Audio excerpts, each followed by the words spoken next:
On November 21st, 2025, far inside the Australian bush, Mincy from the YouTube channel Minzy Outdoors set off on another solo camping outing. Her content usually centers on quiet nights, simple bushcraft habits, and the steady rhythm of spending time alone in nature.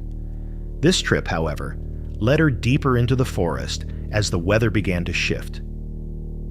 With only a small tent and a few essentials, she moved forward without realizing how quickly a calm escape could become far more unpredictable. I'm gonna start looking for a spot to camp because I think the rain's gonna set in really soon and it could be heavy. There's a really long poo here. I don't know if it's from a snake or something, but it's got a real big casing on the outside. Could also be intestines of some animal. I'm gonna break it open and see what's inside. It looks like grass. Maybe it's a kangaroo or something.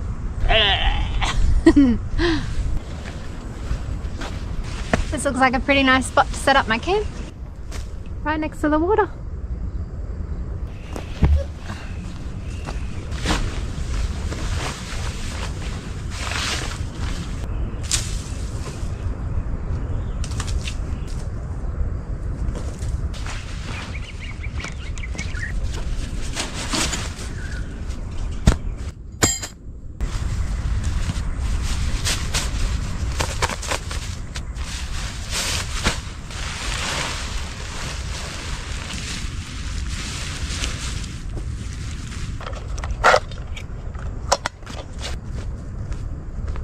It's going to be a bit hard to find a straight stick around here for my tent.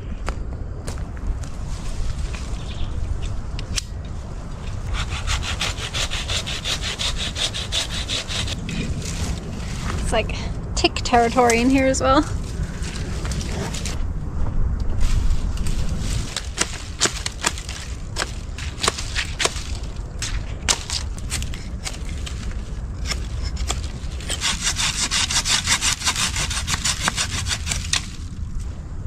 Maybe like here.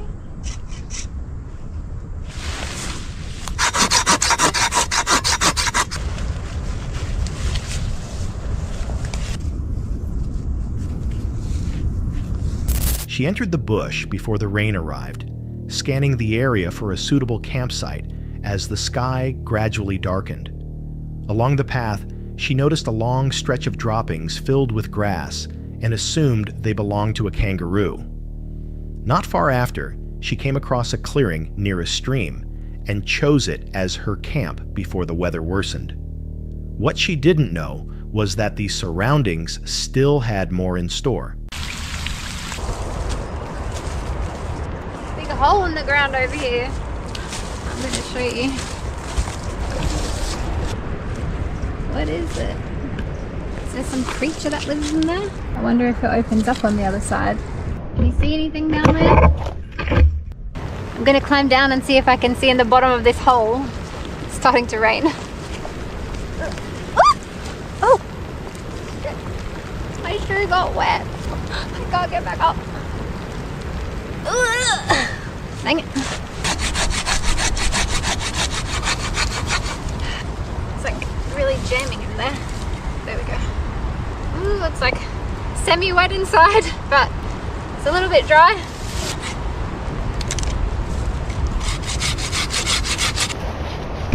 Oh, my GoPro fell over. What are you doing over here? Fucking GoPro. I put my finger on the lens.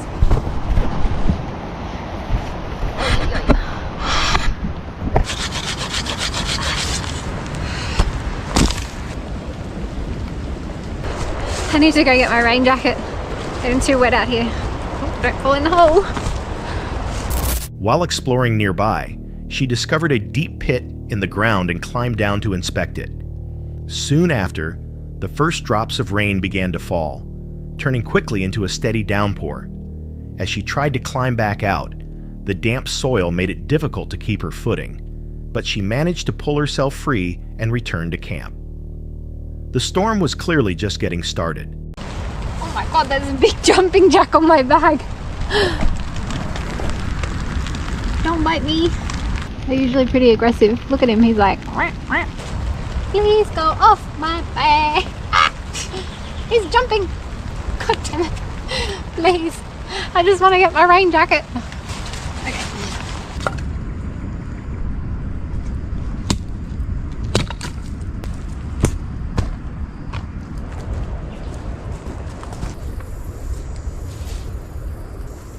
I don't know how to tie a knot.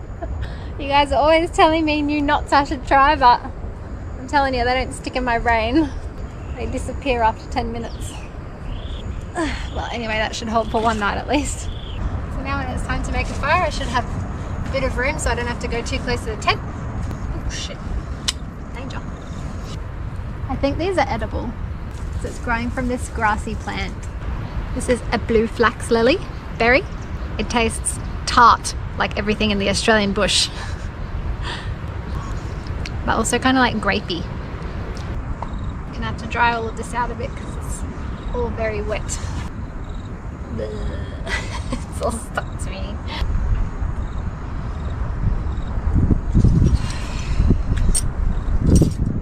I'm feeling this is gonna be a smoky fire today. These are all wet. Time for some warm tea.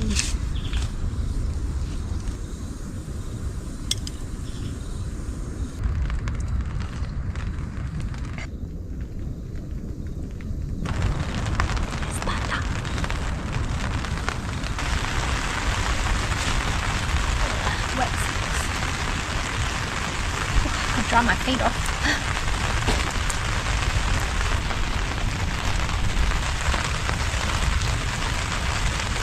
Ooh, it's a bit scary now. Hope there's not going to be too much lightning and thunder. I'm getting a bit smoked out in my camp there. Lucky it's not stringy asparagus. I don't want to ruin my knife on the pot lid. Home sweet home.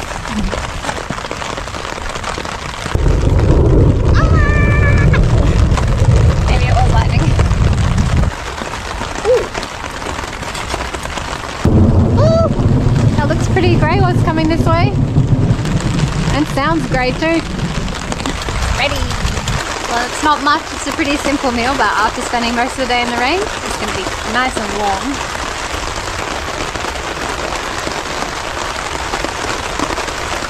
Adding garlic is always the best idea. Are you ready for this dessert? It's a very Australian themed dessert tonight. I've got Milo. I don't know if you're familiar with Milo, but it's like chocolate drink. Ingredients. It's Tim Tam. I don't know if they have Tim Tams everywhere in the world. This is an Australian dessert known around the world as the Tim Tam Slam, and I've actually never tried it before. I swear I am Australian, but I'm going to give it a go on YouTube for the first time. So start by biting the corners off, and I'm told this can get very messy, so I'm prepared for that. The goal is to try and suck the hot chocolate through the Tim Tam. I do not see how this is going to work, but here goes. Oh my god, it actually works! I can't believe it! But it's melting in my hands! Ah! Okay, it works for about 2 seconds and then the thing just melts and then you have to eat it melted. Very small amount of Milo coming through the Tim Tam. I think this is a bit of a flop, to be honest. I prefer to just eat the Tim Tam when it's crunchy. As she worked on setting up her shelter, a jumping jack ant latched onto her pack, one of the more aggressive insects found in the Australian bush. She responded quickly, aware of how painful their sting can be, then continued pitching her tent as the rain settled in. The wind and thunder followed later, changing the mood of the night into something far less certain. Thunder echoed through the trees as evening arrived, and she kept her fire going just long enough to cook a simple meal and warm herself. Later, she finished the night with a Tim Tam Slam, amused when the biscuit melted faster than expected.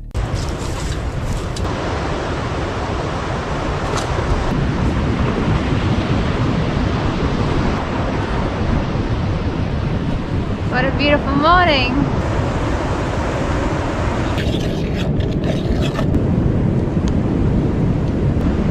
don't think there's a 5-star resort that can top this. It's beautiful this morning. They might be able to top my oats though.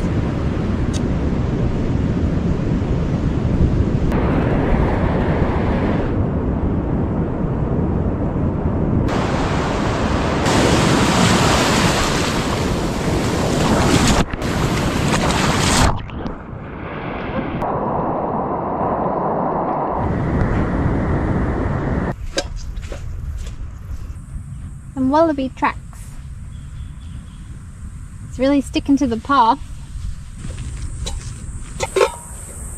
I've got the nice big pods on the banks here too. You can eat the seeds inside them. This nice big seed pod. You can see the seeds in here. Once it dries out, they'll open up and then the little tiny seeds will fall out. You can actually also cook them in the fire and then they'll open up and you can eat the seeds. You can hear a wallaby back there.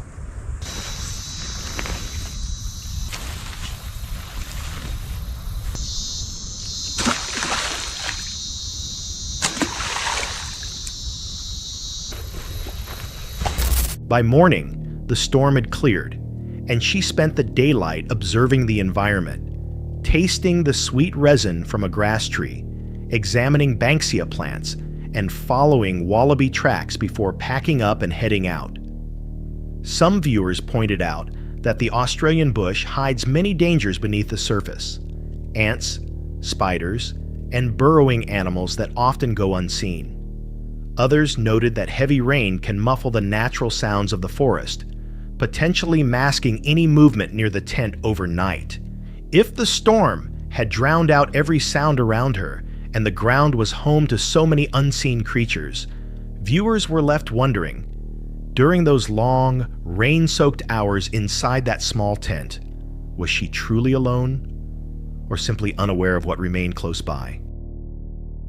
On March 31st, 2025, deep in Mississippi, Roman from the YouTube channel Roaming Reckless pressed on with her 50-state journey alongside her dog, Tazzy.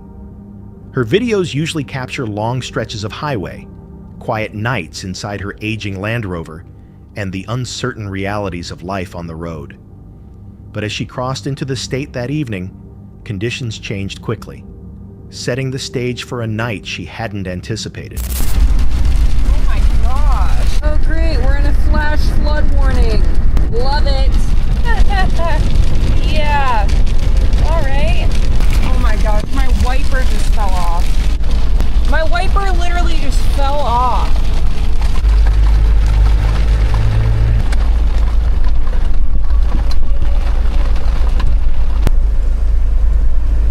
Oh, I think I see it right there. Luckily, I think it just fell onto the bonnet.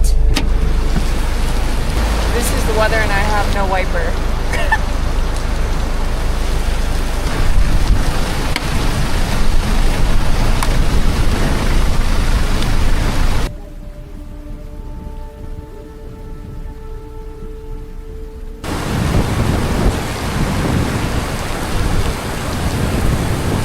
Yep.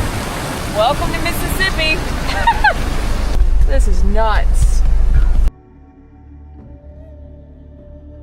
Holy cow. Oh no. My wipers just stopped working altogether. It's cool. The rain arrived almost immediately. A flash flood alert appeared on her screen as the storm closed in around the vehicle. Visibility dropped within moments, the roadway fading beneath sheets of rain. She continued driving, hoping the storm would ease, but the conditions only worsened. Then something unexpected happened. In the middle of the downpour, the windshield wiper arm suddenly detached. With rain hitting at full force, the loss made it nearly impossible to see ahead. She pulled over to retrieve it, but the damage was done. The wiper wouldn't function again.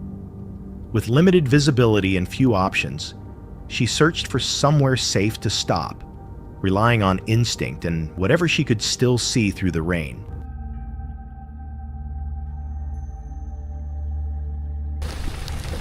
Oh my gosh, it's a downpour. Go potty. Go potty. Hurry up. Go potty. This storm is way worse than last time. Go potty. Go potty. Hurry up. Kazi, go potty. This is not good. Oh my gosh, this is awful. Oh my gosh, this is horrible.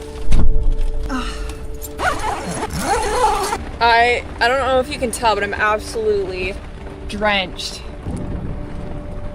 And we thought Tennessee was bad. Tennessee was nothing. Back at it again, camping in a storm. The flash flood warning is only on for like the next hour though, so I think we'll be fine. Oh my gosh, I have so many leaks in this truck. Dinner tonight is inspired by Kendrick Lamar because in the Peekaboo song, he has this line where he says, "Cacio pepe if I'm doing pasta. Cacio pepe if I'm doing pasta. Why you acting tough on IG Live?"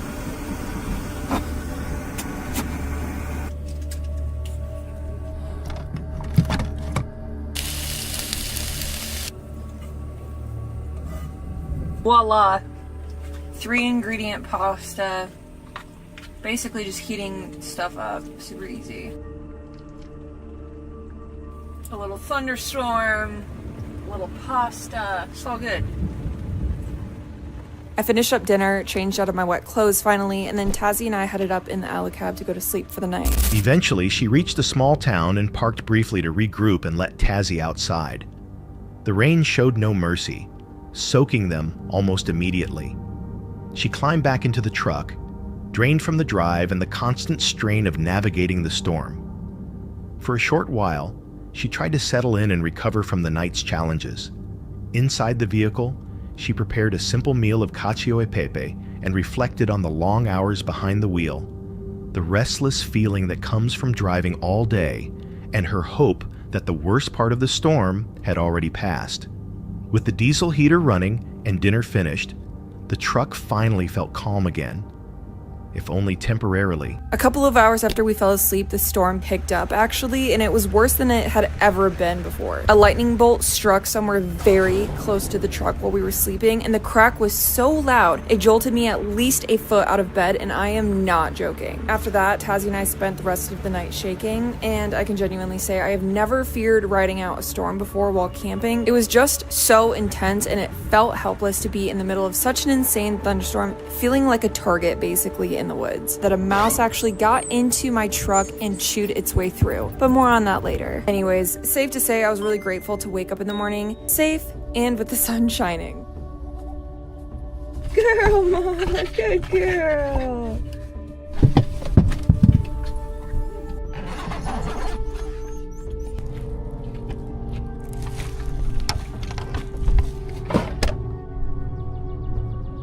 Later, after she had fallen asleep, a lightning strike hit so close it snapped her awake.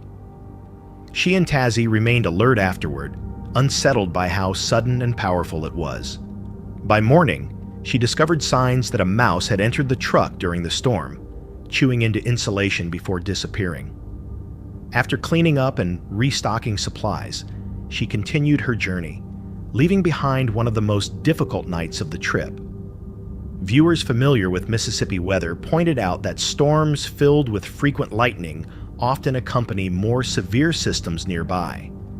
Others admitted they wouldn't have rested easily through a night like that, even indoors, wondering what might have moved through the area while she slept. If lightning struck close enough to jolt her awake, and wildlife sought shelter inside her vehicle, some viewers questioned whether she experienced only the outer edge of the storm, or something far more intense passing through the darkness. March 14th, 2025.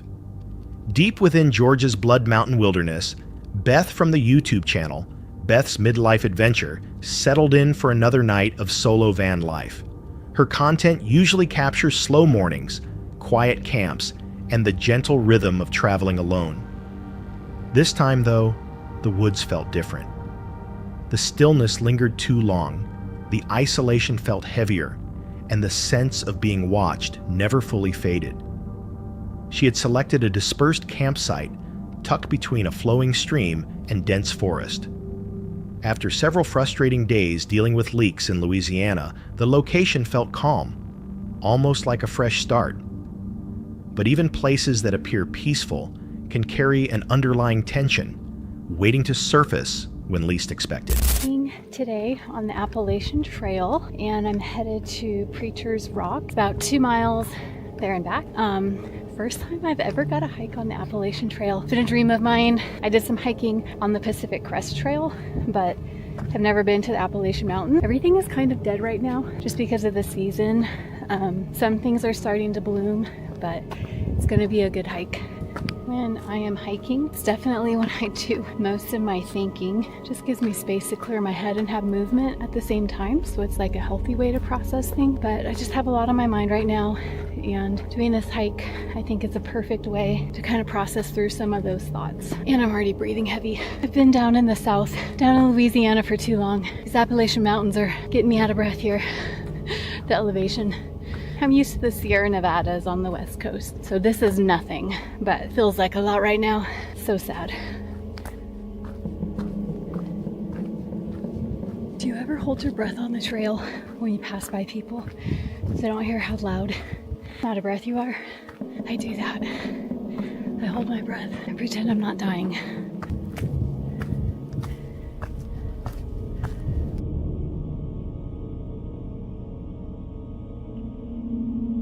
Earlier that day, she hiked a stretch of the Appalachian Trail toward Preacher's Rock, finally completing a route she had hoped to walk for years. The climb pushed her harder than anticipated, but it felt rewarding.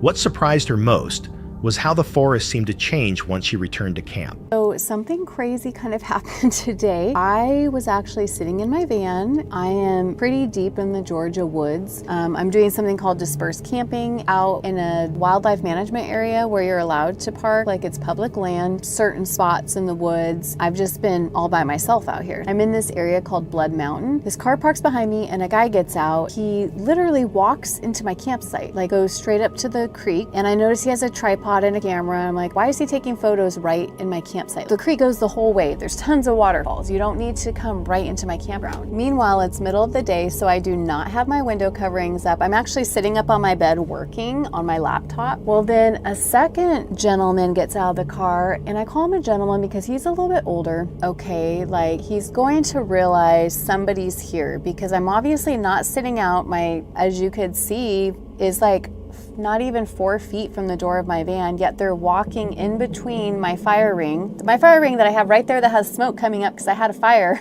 and my door. And I see him walk up to my front window where Apollo is sitting in the front seat, and he like is looking in the window, waving at Apollo, talking to him, and I'm like, I am right here, I'm right here working. He's right there in my window. It was so uncomfortable. I'm like, okay, he just saw the cat, he's gonna move on. But no, then he starts looking into my side window right here, my sliding door window.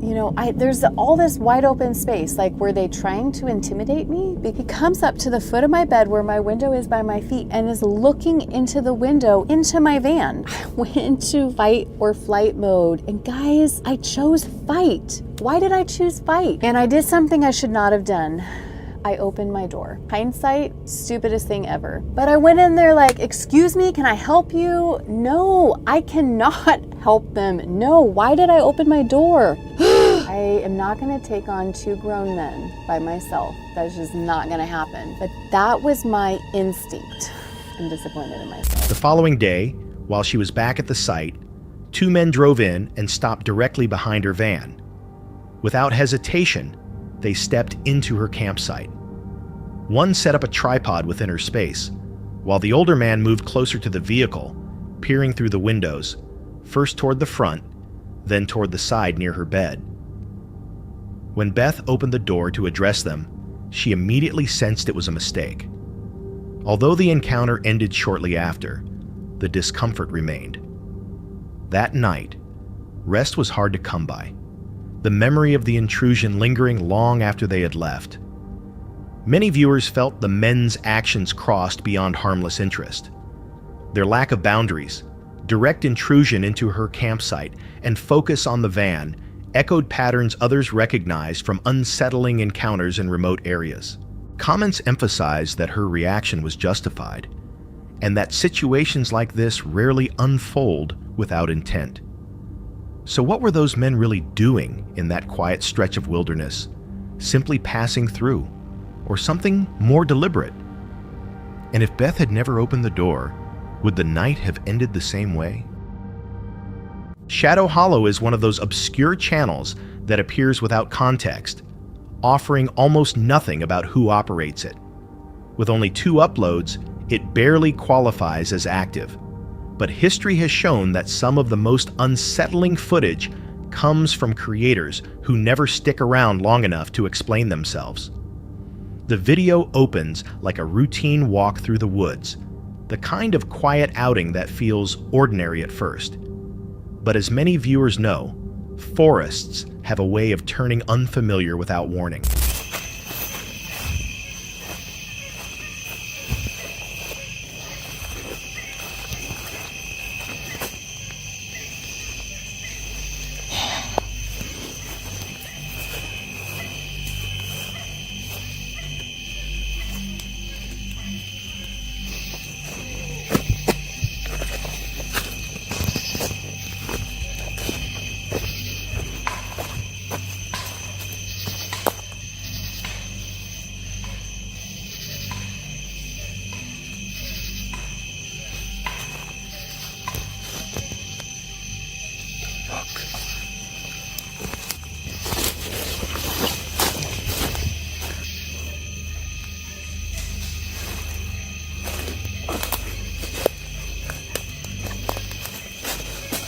The first warning signs come in the form of distant sounds. Soft at first, then suddenly sharper. These don't resemble typical wildlife noises. Loud impacts and snapping branches cut through the silence, suggesting something large is moving nearby. In dense woodland, when branches break with force, the mind immediately considers danger, whether from an animal or another person. All right, guys. I think we'll go on the other path. Let's try. I usually don't go down this path, but I am now.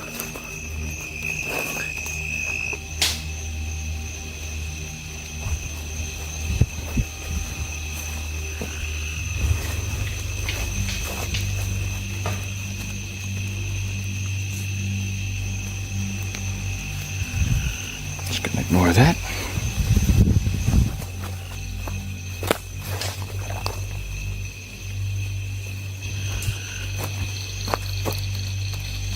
Cross over this.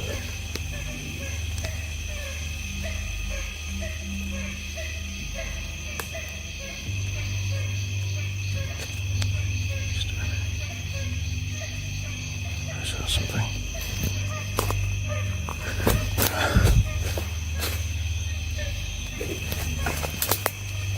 The what's that? Strange. Definitely hearing things. I'm just gonna go this way.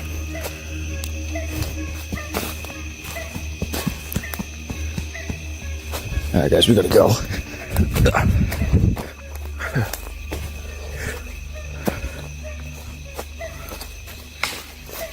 Yeah, man.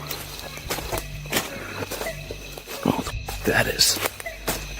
But I ain't trying to find out.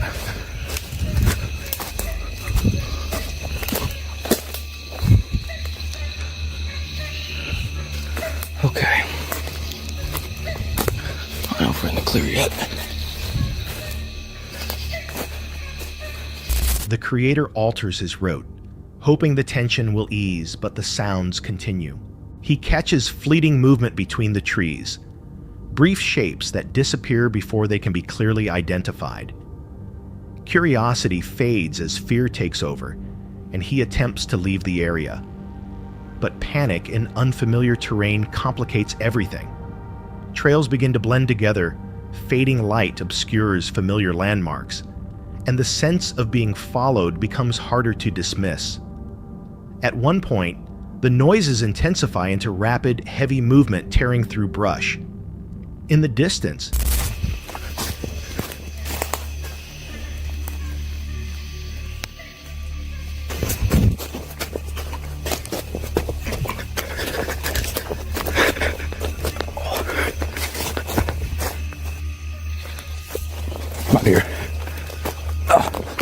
That's the way out.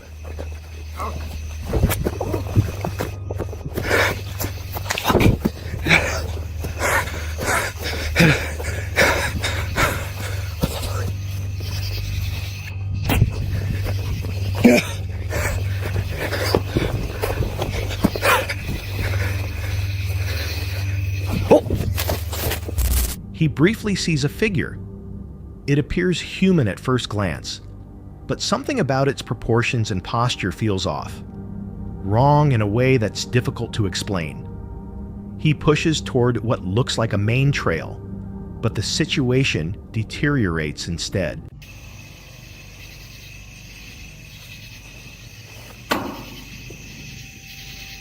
Maybe I'm just hearing things. No, it's definitely something. Go around this fucking corner. I just hit the fence, go back again.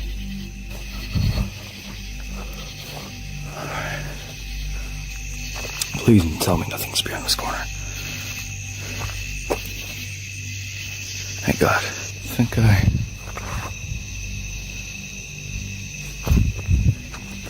Shit.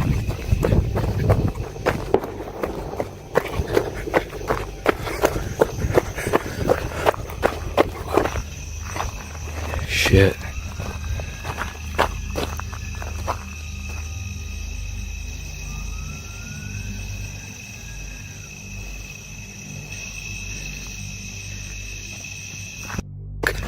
This.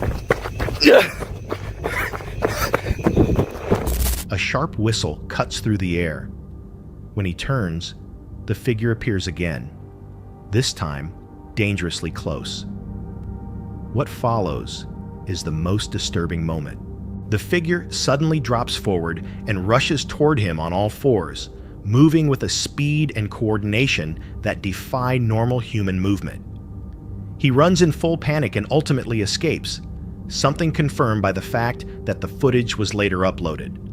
Whether the encounter was staged or real remains uncertain. With so little content on the channel, verification is nearly impossible. But if the footage is genuine, it raises troubling questions about what was actually moving through those woods that day.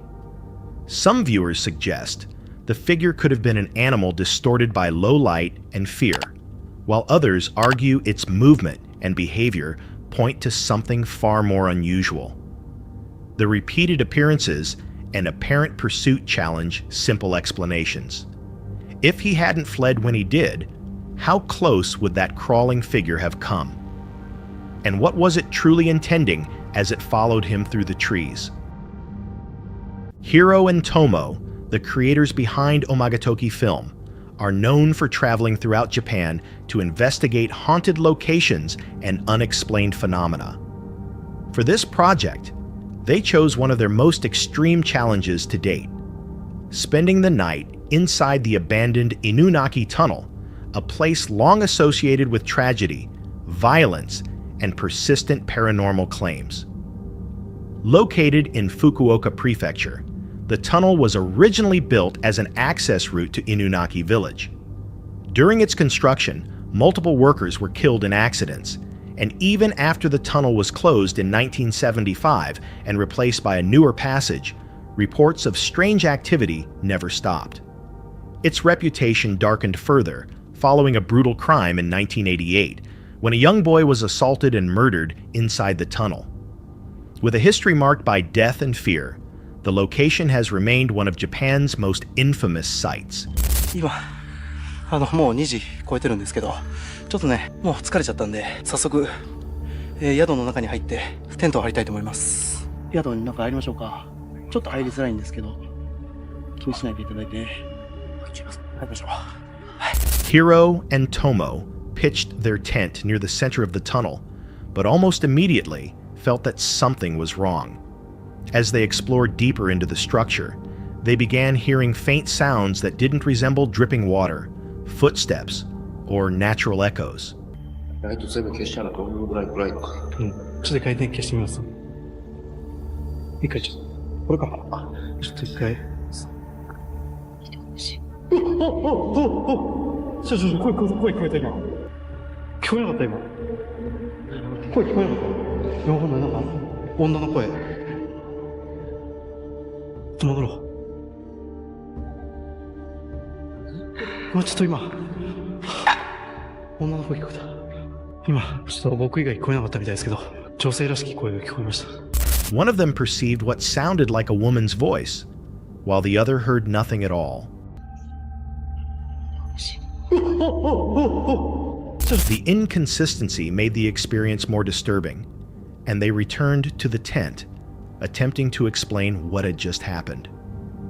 As the night wore on, exhaustion set in, but the atmosphere inside the tunnel remained oppressive.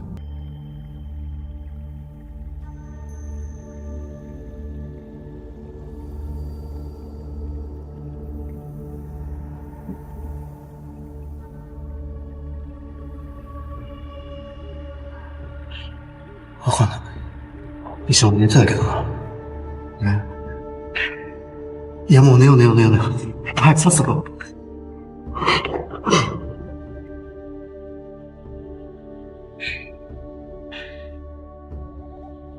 倒れた。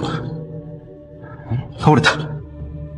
触った？いや、触ってないっす。トムさん触ってないっすよね。触ってない。倒れた。マジで倒れた。なんでちょっともう寝よう。Around 3 a.m., their camera suddenly toppled over. At the time, they assumed it was a simple accident. It wasn't until later, while reviewing the footage, that they noticed something unsettling. A faint, head-like shape visible in the darkness behind the tent. Something neither of them had noticed while it was happening. Not long after, the situation escalated further.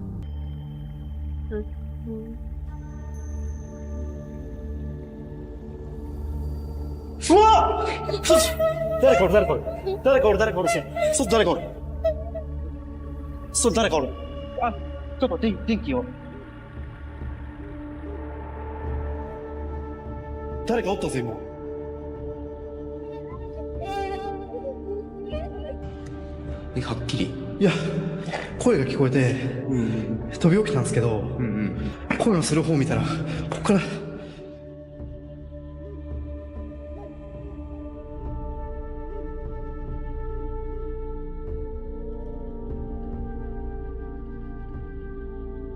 もう帰ろうよ。One of them sensed a presence outside and noticed a figure standing just beyond the tent entrance, positioned as though it was watching. Panic set in immediately. They gathered their equipment as quickly as possible and fled the tunnel, abandoning the rest of the investigation without hesitation. Whether the figure was a spirit, another person, or something more difficult to define remains unknown. What is clear is that the tunnel lived up to its terrifying reputation. Hiro and Tomo went searching for a genuine paranormal encounter and instead found an experience that pushed them well past their limits. Some viewers believe the events were manifestations tied to the tunnel's violent history, while others think someone, or something, was physically present with them that night. And the final question remains unanswered. If they had stayed even a few moments longer, what might that figure outside the tent have done next? Sort of Interesting is a channel run by Dan, a wild camping enthusiast known for spending nights outdoors with nothing more than a bivy bag. His content focuses on stealth camping, bushcraft, and the quiet appeal of slipping unnoticed into remote parts of the UK. On this night, he set out with modest intentions. After having dinner with his family, he decided to head out for another late-night stealth camp, his third bivy trip in just over a week, encouraged by other extreme stealth camping videos he had recently watched. Dan moved through tall grass and thick ferns, carefully scanning for a concealed clearing where he could blend into the landscape. Okay, so I am definitely concealed, although that might only count if I'm about 2 feet from the ground. So I'm just gonna have a quick scout around this area for somewhere that's a little clearer to put maybe my basic ground sheet poncho down, but this is already quite amusing and humorous an activity to try and do. Wish me luck. Eventually, he settled on a narrow pocket of cover, surrounded by vegetation. The concealment wasn't ideal. There was barely enough room to use his small stool without being seen, but it was sufficient for a short overnight stay. He laid out his poncho tarp as a ground sheet, set up the bivy bag, and expected a quiet, uneventful night. Almost right away, the area felt busier than expected. Dog walkers passed nearby, chainsaws echoed from across the valley, and crows called from the trees. At one point, he even crossed paths with a dog walker while returning to the hidden spot, disrupting any sense of remaining unnoticed. Still, once darkness fully set in, the surroundings finally grew calmer. Dan zipped himself into the bivvy and settled into the familiar, low-profile comfort that makes stealth camping feel invisible. That calm didn't last long. I swear there's been like a firefly. Or I'm gonna shut up.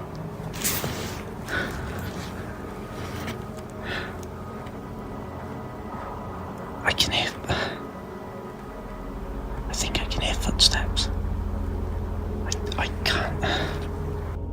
I am keeping an extreme low profile right now. I think that the laser was coming from the far side of the trees, but I'm not 100%. I don't think it was actually aimed at me. I think it was just shining a laser for the sake of it. But it's certainly woken me up a little bit. But to be honest, it's been quiet for about 10 minutes now, so I'm not too worried.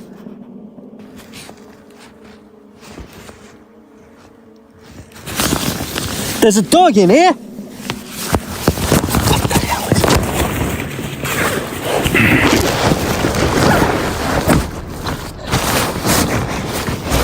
As he drifted in and out of sleep, he noticed faint footsteps and occasional lights moving in the distance, one resembling a narrow beam cutting through the trees. Moments later, bright lights suddenly swept directly toward him. Someone was standing extremely close, shining a powerful flashlight and what appeared to be a laser straight at his small shelter. Fully startled awake, Dan reacted immediately. Thanks to his minimalist setup, he packed everything in under 2 minutes and left the area as quickly as possible. What was meant to be a quiet bivvy night ended without warning. The moment felt especially unsettling because wild camping usually relies on an unspoken understanding of solitude. There's an expectation that, once night falls, others will keep their distance. Being deliberately approached with lights and lasers broke that sense of safety entirely. Some viewers believe the lights may have belonged to curious locals or teenagers exploring the area, while others argue the direct, intentional approach suggests something more deliberate. The lack of clarity around the intruder's motive makes the encounter difficult to dismiss.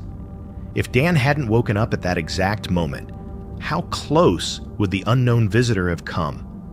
And what were they really doing in the darkness just feet away?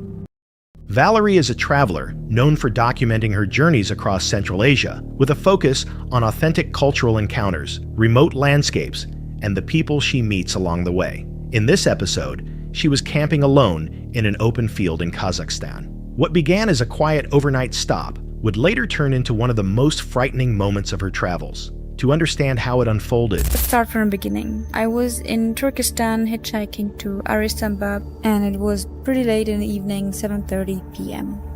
I'm just a few hundred meters away from the city center in Turkestan, and it's sad to see, but it looks like a different world. The streets are full of potholes, they're scattered everywhere. The contrast is very big, like the huge buildings and the fountains. Yeah, it's the same city, right? it helps to return to the start of that day. She had been hitchhiking from Turkestan toward Aristanbab, hoping to visit the historic mausoleum and nearby mosque. A local family offered her a ride, and by the time she arrived, the sun was already dropping toward the horizon. With night approaching, she needed to find a place to camp quickly. Okay, I found a good spot here on the field. I have to be quick now though, because the sun is setting and I don't want to use my light, because then the mosquitoes will bite me. There are already some horses here next to me, but you can't see them, I guess. I love this place already. And I'm gonna see the mosque in the morning. She chose a calm stretch of open field just as the light faded, where horses grazed nearby. The setting felt peaceful, and she immediately felt drawn to the quiet of the place. As she prepared her campsite, the horses wandered closer, curious but calm. She spent a short time filming the scene, appreciating the atmosphere, and then settled into her tent for the night. About an hour later, she woke to movement outside. At first, she assumed the horses had returned. When she looked out, however, she noticed a car slowly approaching across the dark field. There is someone in the car. I hope he doesn't mind me camping here on his ground.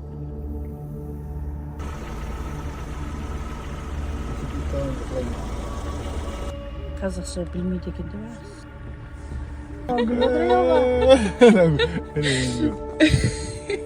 WhatsApp берші, телефон. Bye bye. Thank you. Kata rahmat. Thank you. Bye. A man and his wife stepped out of the vehicle.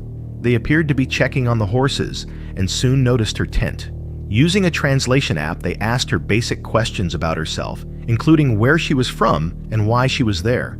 The interaction remained outwardly polite, but it lasted longer than she expected, and the heavy mosquitoes made the situation uncomfortable. Eventually, they returned to their car and left. Only minutes later, the same vehicle came back. This time, the man asked for her social media information. She shared it, and the couple drove away again. Although nothing overtly threatening had happened, the encounter left her uneasy. Something about the situation didn't feel right. She attempted to sleep once more, but around 3 a.m., she was awakened by sounds.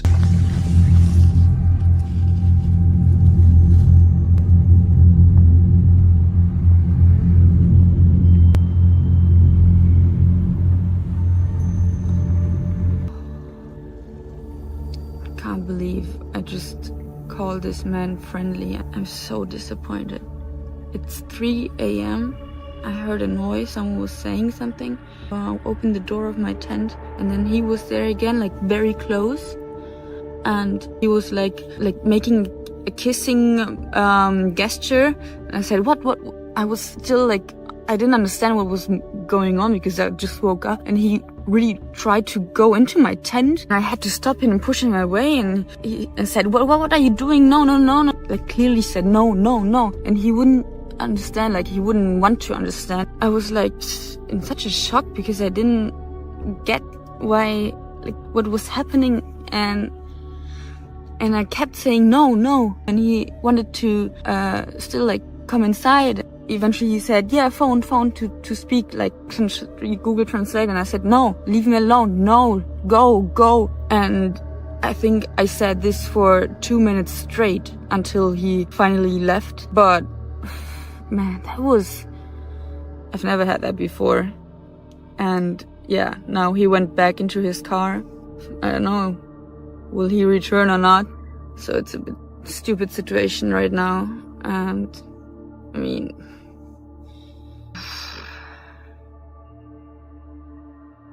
so sad because they were friendly and stuff, but this really destroyed it, unfortunately.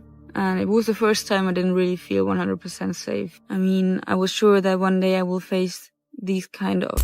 Just outside her tent. When she looked, she saw the same man standing extremely close. His behavior had clearly changed. He tried to enter the tent despite her resistance, ignoring repeated refusals. She pushed him away and refused to engage, but he continued pressing forward, attempting to prolong the interaction. After several tense minutes, he finally backed off and returned to his car. Even then, she had no way of knowing whether he might come back again. When morning came, she followed through with her original plan to visit the mausoleum, trying to reclaim some sense of normalcy after a deeply unsettling night. What made the experience especially disturbing was that nothing she had done invited such behavior. She had been polite, answered basic questions, and respected social boundaries, none of which justified his decision to return alone in the middle of the night and invade her space. Although she continued traveling afterward, the incident became a powerful reminder of the risks involved in solo camping in unfamiliar places. By daylight, the field appeared peaceful again, with cows wandering through as if nothing had occurred. Viewers interested in more real-life encounters that shift how safe everyday situations feel are encouraged to continue watching and support the channel by subscribing. Some believe the man returned because he misinterpreted her politeness, while others think he targeted her once he realized she was alone. Either way, the encounter shows how quickly an ordinary interaction can escalate into a serious threat. The lingering question remains: if she hadn't woken up at that moment, what might have happened next? Many viewers are left wondering just how narrowly she avoided a far worse outcome, and whether the man ever intended to stop. The Tiny Nomad channel follows its creator, Gina, as she travels and lives out of her reliable Forerunner, sharing solo female road trips, car camping routines, and visits to unusual, often remote locations across North America, with a strong connection to Alaska. Her videos highlight adaptability and a willingness to push personal limits, frequently featuring eerie destinations and stealth camping situations. On October 29, 2025, Gina planned to film a Halloween-themed episode. Her original idea was to spend the night near the abandoned Igloo Hotel close to Denali National Park. When she arrived, the entire area was sealed off, forcing her to change course.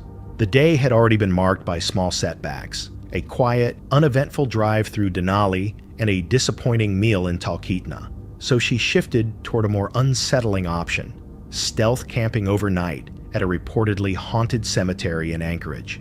After the long drive south, she arrived at the Russian Orthodox cemetery. Its layout immediately felt unsettling, especially the brightly painted, house-like grave structures she later learned were known as spirit houses.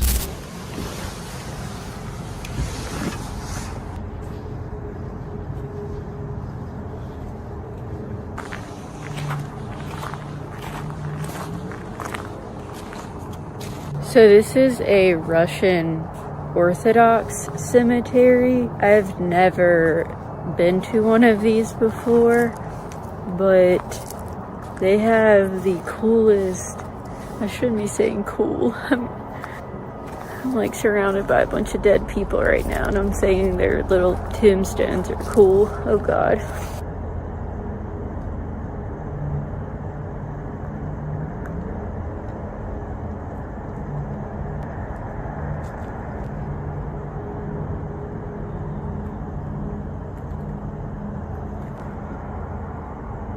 Standing alone among them in near silence, she felt increasingly uneasy, sensing that the string of earlier frustrations made the location feel even heavier. Strange activity began almost immediately after she parked.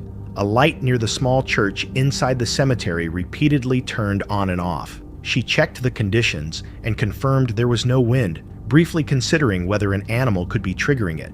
But the timing soon felt too precise. You guys, I'm not making this up right now, but there's a light in front of the church, and when you walk past the light, it turns on. I know, because I walked over there 2 times to look at the cemetery. Now I'm in my car, and it's flicked on 2 times. It's not windy outside. It could be an animal, I guess. I did hear something in the bushes as well when I was looking at one of the tombstones. I don't know if that's what you call them, because they're not stones, but you know what I mean. There's no way I'm gonna be able to sleep tonight here. I'm gonna try though. I do not like how that light keeps turning on and off. I'll show you what I'm talking about. There's a light that lights up the front of the church, and there it goes.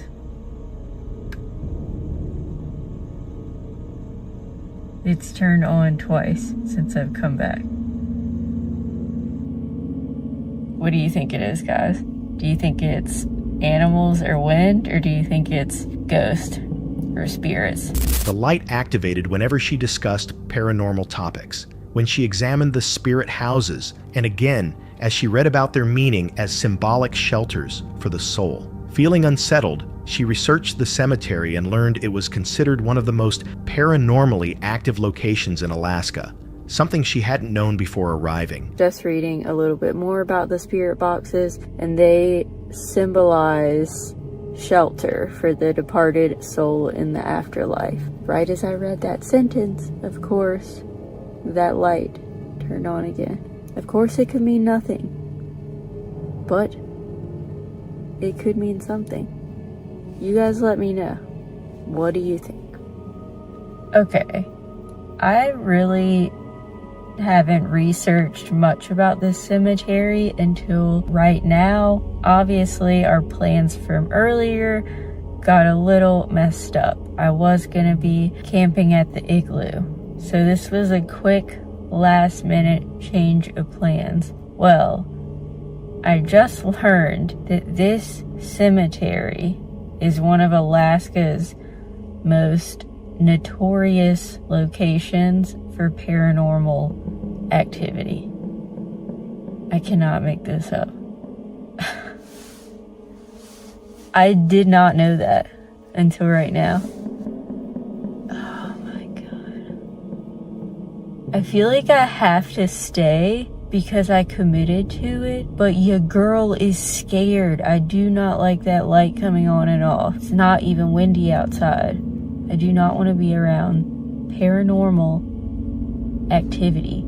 That realization intensified her fear, but she felt committed to completing the Halloween episode. As a precaution, she broke from her usual stealth camping routine by leaving her window covers open, allowing quick access to the driver's seat if needed. She described sensing an uncomfortable presence nearby and prepared herself for a restless night. Despite the tension, she eventually managed to sleep. Every sound startled her, and the light continued to flicker intermittently, but nothing escalated further. When morning came, the activity stopped. She packed up quickly, relieved to have finished the Halloween stealth camp and eager to leave one of Alaska's most unsettling cemeteries behind. Some viewers believe the light could have been triggered by environmental factors or animals, while others argue the timing matched her actions too closely to dismiss. The repeated pattern raised questions about whether the location's reputation shaped the experience or confirmed it. If the activity increased only when she focused on the cemetery's history, what might have happened had she stayed awake longer or explored further? The encounter leaves an open mystery about what, if anything, was responding to her presence that night. Josh Life Adventures follows a man known simply as Josh as he lives full-time on the road in a custom-built van. The channel highlights the raw, practical side of van life, routine maintenance, daily organization, simple cooking, and solo camping in scenic yet often remote parts of the United States. His relaxed, unfiltered style has attracted a loyal audience drawn to his minimalist lifestyle and constant movement. On November 11th, 2024, Josh found himself near Lake Superior with a specific goal in mind: restoring power after a long work stretch. He dedicated his final day in Minnesota to upkeep, giving the van a thorough cleaning. He swept beneath the bed, organized storage compartments, and went through his essential gear. He also showed the equipment stored under the floor, including tools, recreational items, and his lithium battery system paired with a diesel heater. By late afternoon, it became clear the charging plan wasn't working. Thick cloud cover and the low angle of the sun prevented his batteries from replenishing. He relocated to a designated campsite near the lake, positioning the van as carefully as possible. Even then, a familiar issue returned. The wind was blowing straight into the vehicle, adding to the discomfort. Once settled, Josh focused on the remaining firewood he needed to use up. He built a steady fire and cooked dinner over the flames. The strange moment happened as he began assessing his freshly cooked burger. While talking through the meal, an unfamiliar sound emerged from the darkness beyond the firelight. You guys hear that? Okay, my camera battery just died. I have no idea what that was. It's gotta be deer, right? what would be walking through the lake? Is that a bird? Huh. Well, I think I'm gonna pack up and get inside the van. The camera stopped recording as the noise continued, leaving him trying to interpret what he was hearing. The sound appeared to come from the lake and resembled something moving through shallow water on legs. Unsettled, he shut down the fire earlier than planned and retreated into the van. He relied on the diesel heater for warmth while the unexplained sounds continued somewhere outside, just beyond visibility. The sense of isolation grew stronger as the night went on. By morning, the lake was calm again. Standing near the shoreline, Josh reflected on the noises from the night before and the exact area they seemed to come from, only a few feet deep near exposed rocks. The pacing and weight of the sound led him to briefly consider creatures often mentioned in wilderness folklore, though nothing could be confirmed. His final night in Minnesota became a mix of productivity and lingering unease. While he completed important maintenance tasks and enjoyed a simple meal by the fire, the solitude was disrupted by the presence of something unseen moving through the water. The experience underscored how unpredictable solo camping can be in isolated places. As he left the state, he hinted at more adventures ahead, acknowledging that uncertainty often follows wherever the road leads. Some viewers suggested the sounds were caused by local wildlife, while others felt the rhythm and depth suggested something heavier than typical animals. Given the shallow water and remote setting, the encounter remains difficult to explain. If the sound truly came from something moving confidently on two legs through only a few feet of water, the question remains: what kind of presence was there in the darkness that night?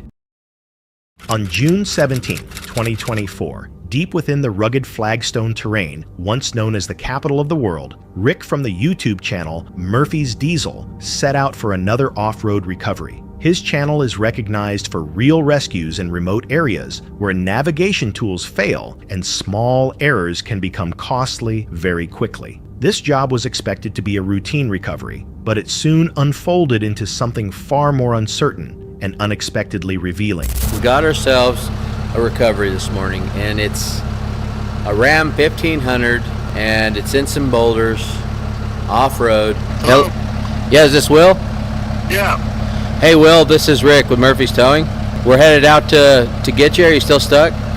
Yeah, man, I'm still here, brother. I tried kind of digging myself out a little bit and kind of broke some branches around me too a little bit, and I'm still kind of stranded. Okay, all right, we'll stand by. We're headed that way. It looks like he's right up on this ridge right here.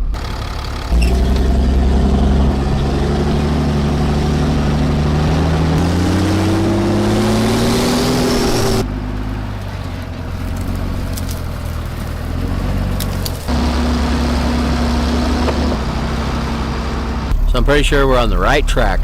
You could see where his pickup was really having a tough time right here.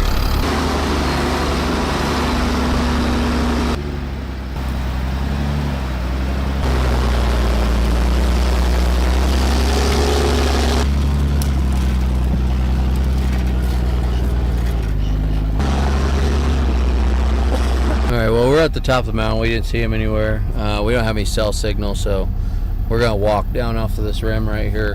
Rick started the day with a straightforward objective: recover a Ram 1500 trapped between massive slabs of flagstone. He brought Hellboy, a recovery rig designed specifically for terrain like this, and confirmed the stranded driver's position before heading into the hills. But as the road narrowed and the ground became more unstable, it became clear this recovery wouldn't follow a simple script. As he carefully worked his way along the ridge, the outline of the Ram finally appeared, far from any established trail, wedged between tightening walls of rock. The area was harsher and more confined than expected, a place where even standing still required attention. And yet, the hardest part of the job was still ahead. Hey, we're up above you. You're not on a road, are you? Okay. Can you honk your horn? Can you hear us? Okay. Can you honk your horn? He's down there a ways.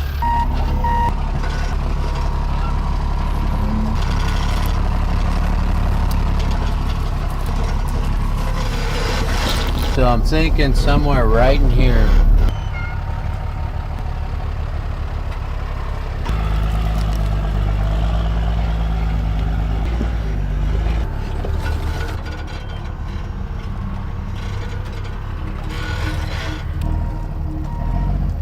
It's all that's left from the last guy. So I've found his tracks. Look at over on the other side of us. The ground's all tore up, so we're getting close.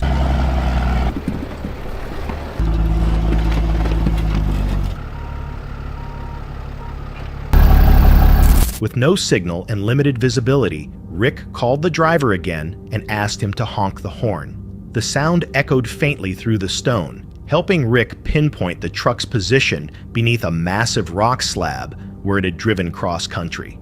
Every step forward made it clear how quickly one wrong decision could turn into a serious problem, or something worse. Well, we found him.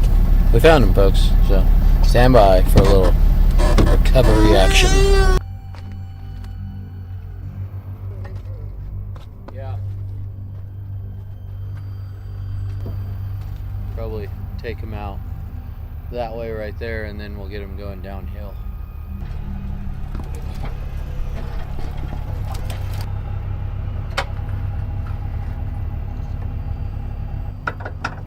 Alright, so right here we're going to get some uplift to get it off of this rock, and then we're going to run snatch block off the rear to get some side pull. So I'm using a McKissick snatch block, way overkill. So here's what we got going on. Back line is going to give us lift, this is going to give us side pull.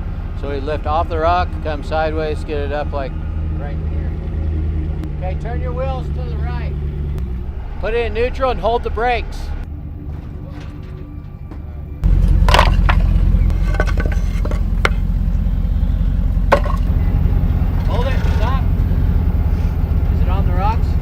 Turns this way or that way. Hold on, Craig. Come back to the right a little bit. How's that? God, it's pushing that freaking rock out. Huh? It's pushing that big rock out. Alright, that's good. Let off a little, Craig.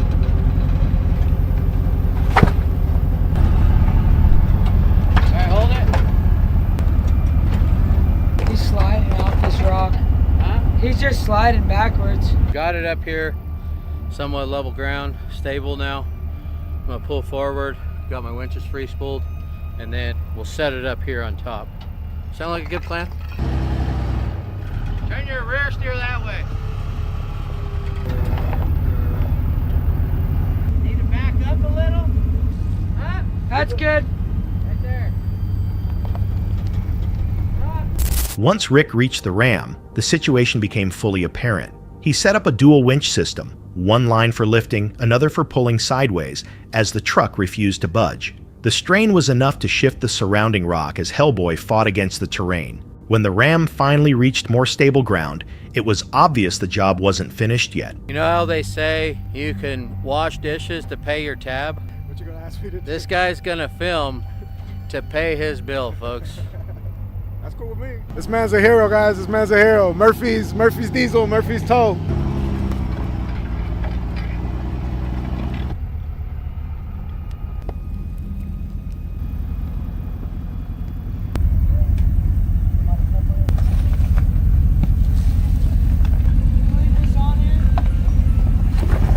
Yeah, you can. Go ahead and wrap it up. We might need it. We might need it again. Pull forward a little? Nah. We'll get Hellboy over here. We'll just stay hooked up.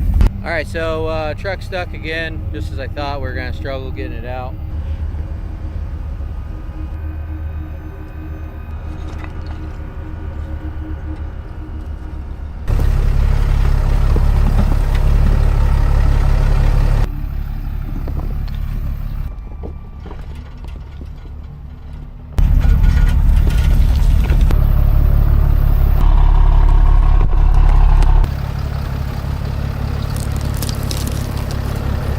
Then came the unexpected turn. Instead of presenting an invoice, Rick handed the driver a camera. Will recorded the final recovery, as Hellboy pulled the ram back through the trees, guiding it carefully all the way out to safety. By the end, the truck was recovered, the agreement fulfilled, and the driver's gratitude was unmistakable. Many viewers noted just how dangerous this landscape is and how expensive a recovery like this could easily become. The comments also pointed out how unusual it was for a two-wheel drive truck to be driven into terrain like this at all, raising questions about how quickly the situation spiraled. Some viewers were left wondering how the truck ended up so deep among the rocks in the first place. Was it simply a poor judgment call, or something that pushed the driver there with more urgency than he admitted? Either way, the question lingers.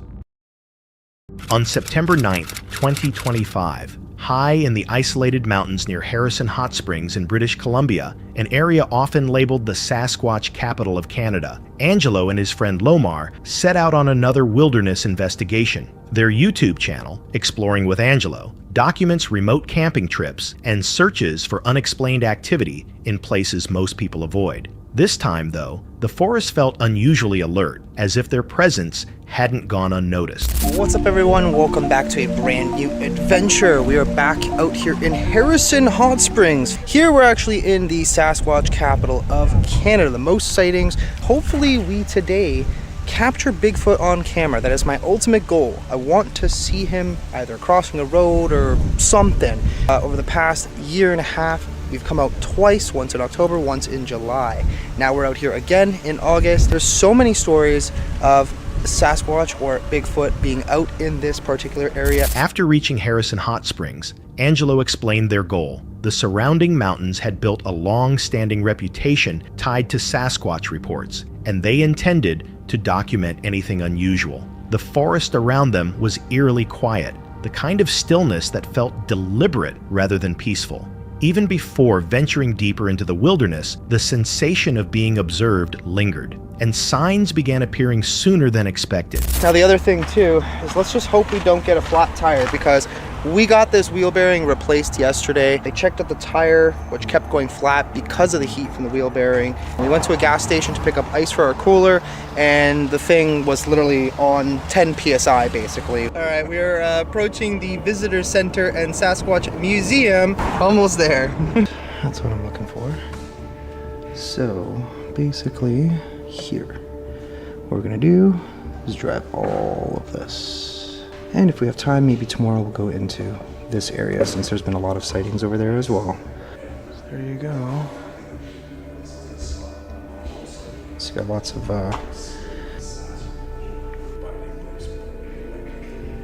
these are the actual reportings of what they've seen. So this is Hicks Lake. Mr. Claire Brevon reported to Thomas Steenberg that his camper was visited and shaken by a Sasquatch, which woke him up. It also tried to pull on the door handle. He viewed the creature leave his camp and walk forward to the lakeshore. Some of these date back to 1939. This one's about a prospector who spotted 4 dark, hair-covered creatures in a valley off the headwaters of Silver River. The creatures appeared to be playing or wrestling. Wow. Youth camp director sees a Sasquatch while he was sitting by a campfire. Other witnesses with the group reported seeing the creature as well. So the adventure begins into Sasquatch Provincial Park. There it is! Sasquatch! Sasquatch! Yeah! Come on, me! We do gotta get up the hill, right? Alright, so what we're gonna do is we're gonna try and find Bigfoot from the sky right now. We're using both our drones. Here in a moment. Dude, the views is crazy up here. There is the beautiful smoggy lake right now. Holy, that looks so intense. Wow, it's beautiful. This hill is massive. Let's see. We were a lot higher to get some drones. Zoom going here. That would be something. So there is a spot down in that direction. That was where me and Kimberly last year were basically camping out. We had a nice little campfire going, just chilling. I think we made some food and stuff. But off camera, all of a sudden we heard something. Like the weirdest kind of, I don't even know, like sort of like a howl, but kind of like a whoop whoop at the same time. Off in the bush, so. I mean, Bigfoot is known to mimic for what people say, so. Yeah. Imagine he just like comes into the bush right here while we're both just like staring at our screens. What do you want? Looking for me? They're hunting us as we're hunting them. Right. Before leaving town, the first problem surfaced. One of the tires had dropped back down to 10 psi, the same issue they believed they had already fixed. While visiting the nearby Sasquatch Museum, they read a report describing a camper whose vehicle had been violently shaken at night, with the door nearly forced open. The coincidence felt unsettling, but they continued into the mountains anyway. As they drove farther into Sasquatch Provincial Park, the road narrowed into dark corridors surrounded by dense forest. They launched a drone for a better view, only to see the lake below blanketed in wildfire smoke. Angelo recalled hearing an unexplained whooping sound in this same area the year before, something he had never been able to identify. Returning now, the atmosphere felt heavier, almost reactive, and deeper inside the park, the signs became harder to ignore. Hello. You guys see a Bigfoot? Nope, no? Okay. Nope. Oh my gosh. Okay. Something here. There was a tree that had a marker on it, and something snapped it. Right? It's like yeah. Timber.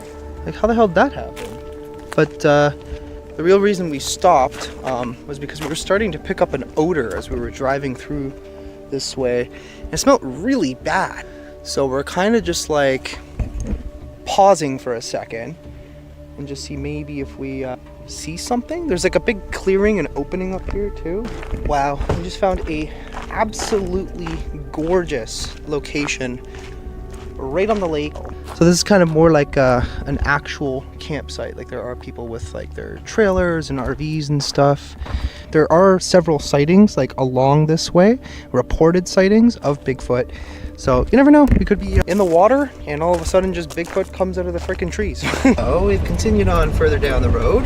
Curious to like what's ahead of the beach campsite area. All right guys, so I kind of found a spot where we think we might actually camp out tonight.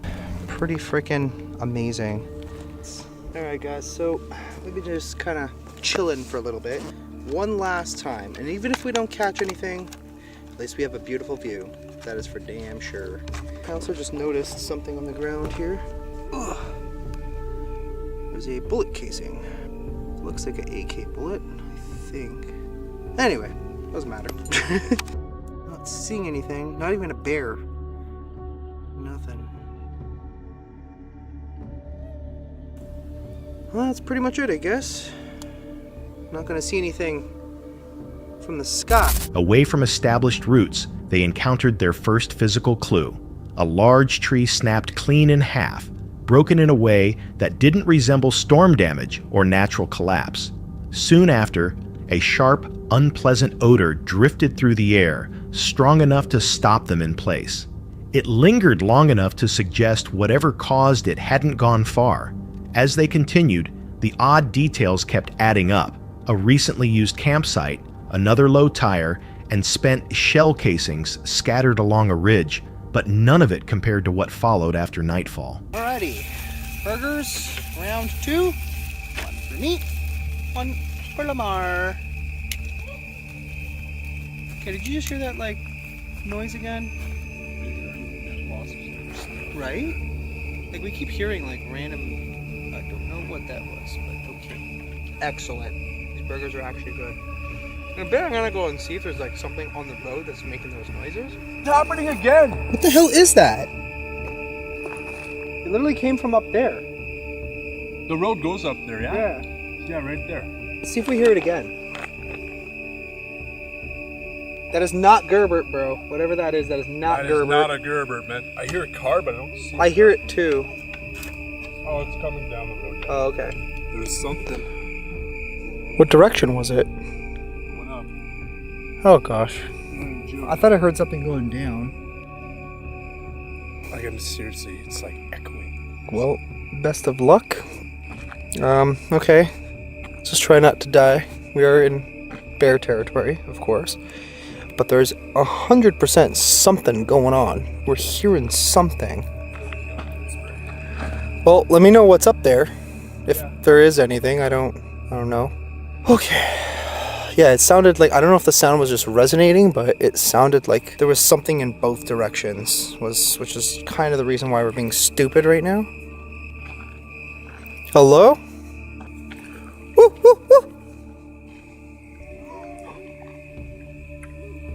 Okay, I just heard something.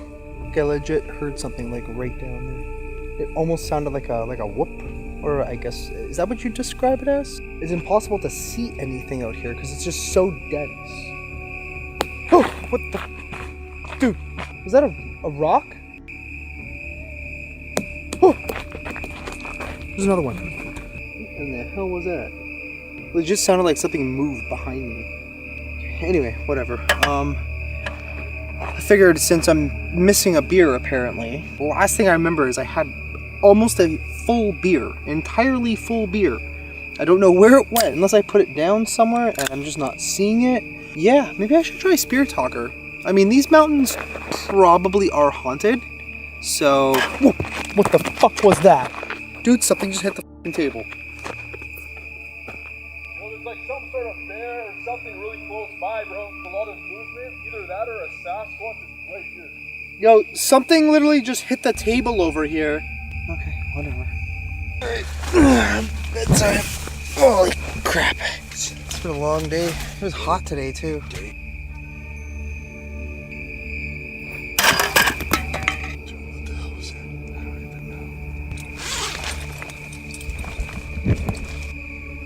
Hello?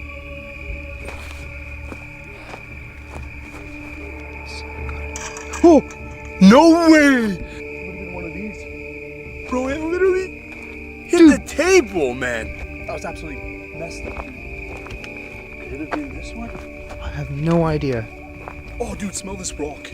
Literally smell the rock. What the hell is that smell, man? I don't know, I usually don't smell rocks. No, but like it had a stench to it when I picked it up. Once darkness settled in, the situation escalated. 2 large rocks landed near Angelo on the trail, forcing both men to retreat back to camp. Later, a full beer vanished from the table without a sound.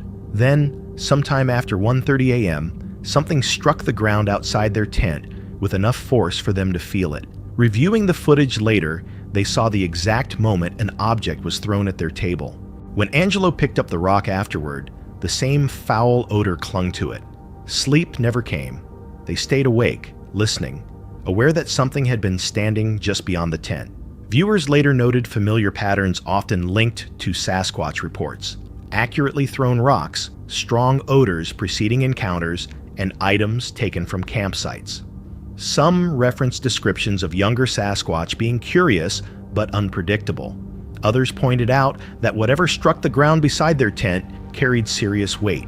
If the sounds didn't come from Lomar, the missing beer wasn't accidental, and the rock carried a scent that didn't belong in the forest. Then what exactly remained near their camp long after everything else had gone silent? It took place in October 2024, when Pellegrini, the creator behind a travel and exploration YouTube channel known for visiting remote locations and sites tied to unsettling folklore, traveled alongside a shaman known as Unicornio Negro to an abandoned mansion hidden on a secluded island. The house had remained untouched for more than 20 years, its past shaped by tragedy and persistent rumors of ritualistic practices. From the moment they arrived, the atmosphere felt dense, as if the property itself carried unresolved stories waiting to surface. Tomamos esta lancha, más o menos la manejamos por, bueno, no la manejé yo, la manejó el señor. Sí. ¿Cuántos años más o menos tiene abandonada esta casa? Ya tiene más de 20 años este lugar. Como a este lugar no viene nadie. Sí, ¿no? Y aparte la naturaleza hizo lo suyo y... Sí. En este lugar en donde vamos a entrar hay muchísimas historias. Estas historias que te voy a contar son reales. Un hombre negro, grandísimo de 3 metros, se ha visto caminando o deambulando alrededor. Por eso estamos el día de hoy aquí, amigos. Vamos a entrar a la casa maldita de la montaña embrujada para justamente ver si los espíritus existen. La historia de la casa embrujada de la montaña maldita comienza con una familia que decide comprar este terreno y hacer su propio hogar. Todo parecía ser un paraíso en medio de una isla solitaria, pero un día, sin previo aviso, el hombre de la casa se desvivió. La familia decidió venderla. Es que algunos años más tarde, la pareja que compró esta casa, un día la esposa amaneció colgada de una ventana del 2º piso. Hoja de cucharo. Esta rama se utiliza dentro de la herbolaria para poder despojar las energías de la...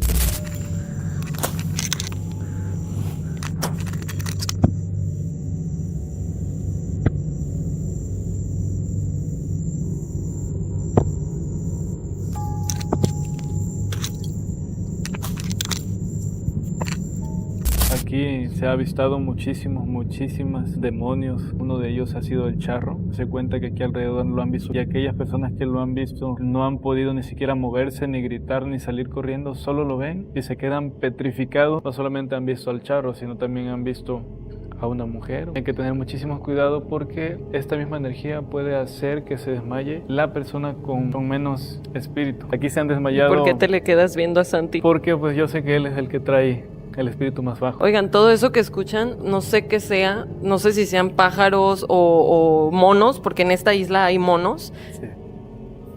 ¿En esta casa también se hacen rituales satánicos? De hecho, estás adentro de un portal. Alrededor de ti están muchísimas puntos que fueron veladores. Great Box, ese perfecto. es un punto. A todos los seres que habitan en este lugar, los espíritus impuros, los demonios, incluso a la Santa Muerte, el día de hoy pido se hagan presente todos estos energías, espíritu en este lugar que necesite de nuestra ayuda. Que tu nombre sea, que así se haga, Ometel.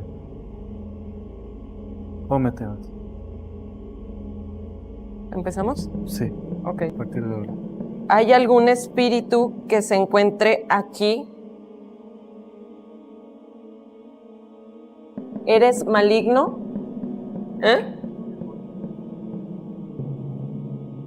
Sí, tu cabello se estaba moviendo de este lado. Aquí, ¿verdad? Se alzaba. En unos momentos acabamos de tener lo que fue una actividad aquí con ella y en el video se muestra cómo su pelo se le empieza a alzar hasta acá. ¿Qué está pasando? ¿Qué estamos haciendo?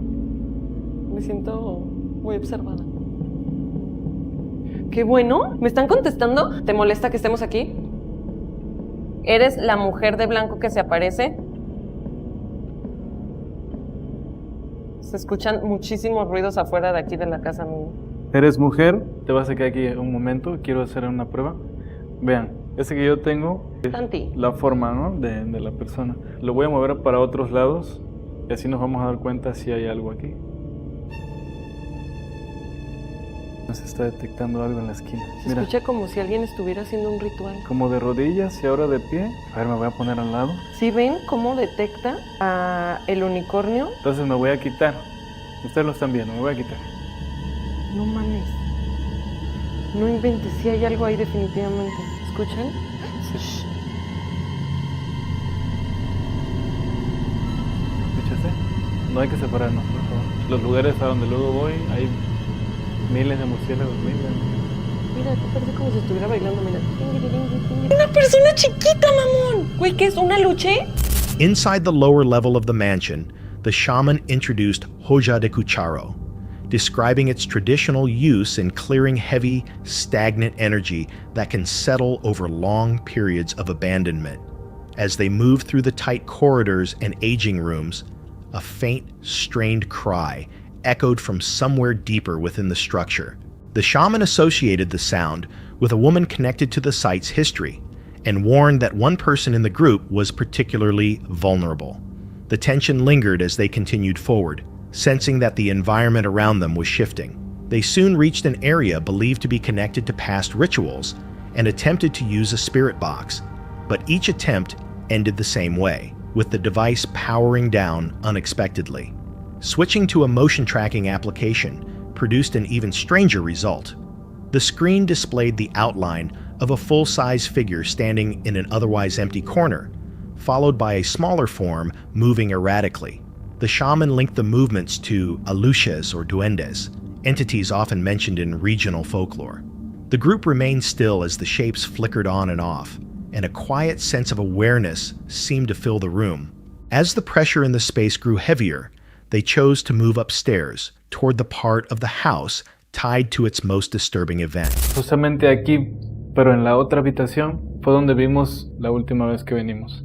La mujer deambulaba en la naturaleza y se fue perdiendo entre los árboles. Aquí, ponte aquí.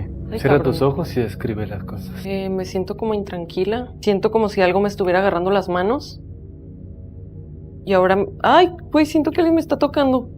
Tranquila. Descríbelo todo sin miedo.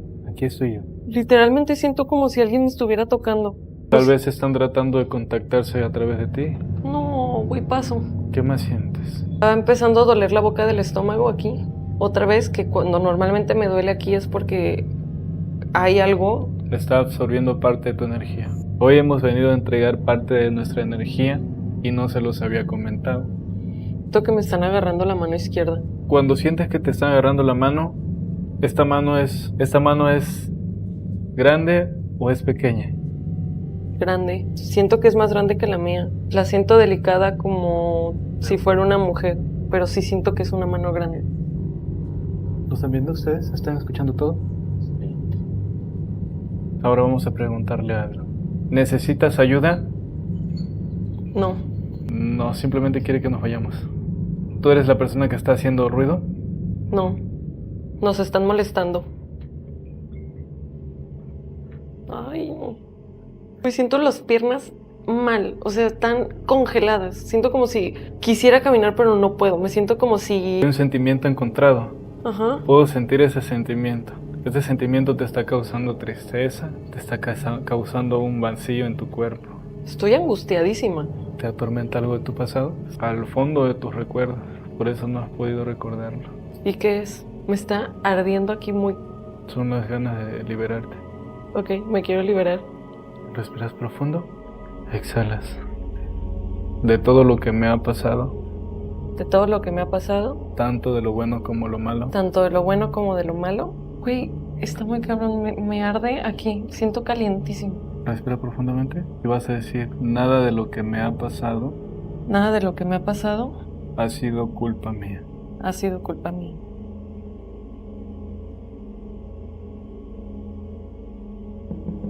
Güey, si estás muy... ¿Sí está bien? ¿Estás bien? Vámonos. Güey, no lo puedo creer, no lo puedo creer, no lo puedo creer. ¿Cómo supiste?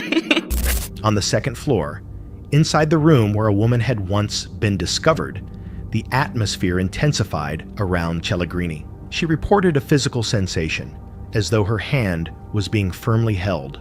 Under the shaman's guidance, she attempted to respond to whatever presence remained, but her reactions became fragmented and strained. Her body grew heavy, emotions surged unexpectedly, and a deeply buried memory surfaced, leaving her visibly shaken. Recognizing the toll it was taking, the shaman decided that staying inside the mansion any longer posed a risk. Throughout the encounter, the shaman's explanations centered on cleansing plants, wandering spirits, and protective forces, framed each moment as part of a broader spiritual system. Viewers later noted how the equipment malfunctions and intense emotional responses aligned closely with traditional beliefs surrounding aluches, duendes, and the lingering energy left behind by tragic events. As they left the island behind, the shaman urged caution, leaving one question unresolved. Were their experiences simply echoes of the mansion's dark history, or signs of something still aware of those who entered its walls? What do you believe truly happened inside that abandoned house? This unsettling footage originates from the YouTube channel Dee's Dark Adventures, a channel where Dee explores eerie and reportedly haunted locations with the goal of uncovering disturbing events and documenting possible evidence of the unknown. In this specific video, Dee shares a frightening experience that took place while she was walking her dogs near her vacation bungalow in Ohio. At the time, Dee had no intention of filming anything during her break. However, what she experienced that day was unsettling enough that she felt compelled to document it. On June 29, 2024, during an otherwise calm and pleasant day, she went for a casual walk through the forest with her two dogs. As they moved deeper into the woods, their behavior suddenly changed. The dogs became tense, alert, and visibly uneasy, as if reacting to something she could not perceive. Mara, calm yourself. You're gonna get yourself in trouble. Come here. My dogs won't harm you. They're just really excited. Stay close.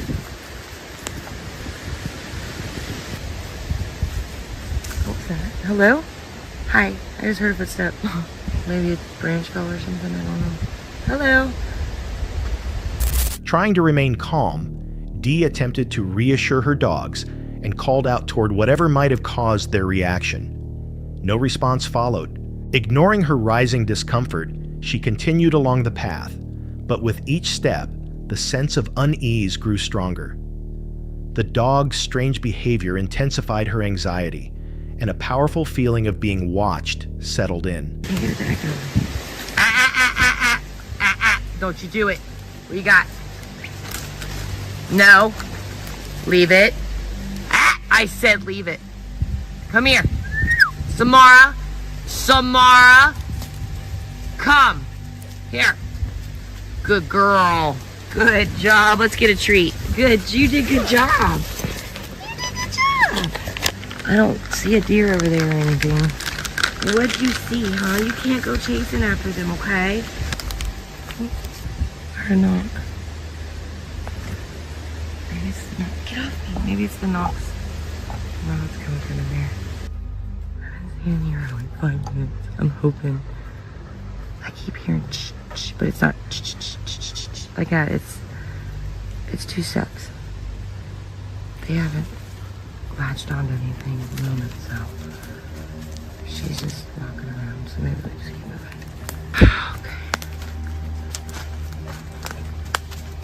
As she continued walking, the surrounding sounds became harder to ignore. Quiet, rustling, snapping branches, noises that felt intentional and far too close for comfort. Dee stopped briefly, debating whether to turn back, but convinced herself it was nothing more than her imagination and kept moving. The farther she went, the clearer it became that she was not alone. The forest seemed to press in around her.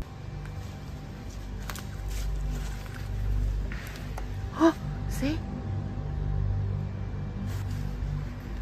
Mara.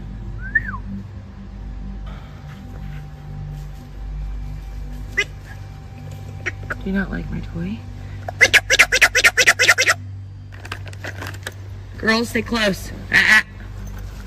Mia, I don't know where you're going. You never go that far. Stay close.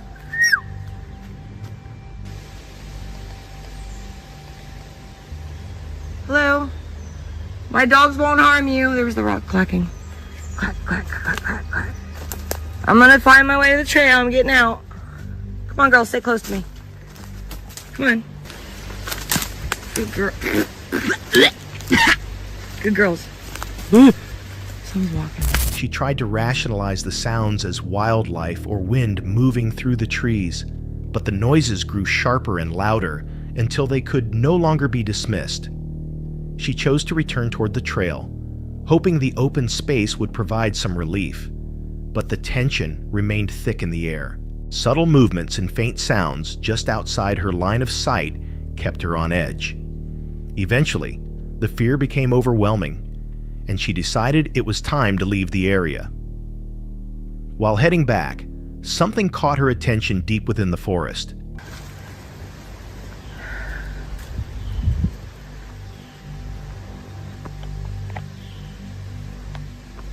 I can't get to zoom in any more than that, dang it. I see eyes. This is silver. Come. All right, Marum, you got your water puddle, honey. Right there. I don't know if you can see that little plot, but it goes in there. There's a pond there. And then, oh, we got storks. Girls, come. No, Samara, leave the bird alone. She's a water dog. Come on. Oh, you guys are kicking up some stank. Oh, God, and you got to get in my truck.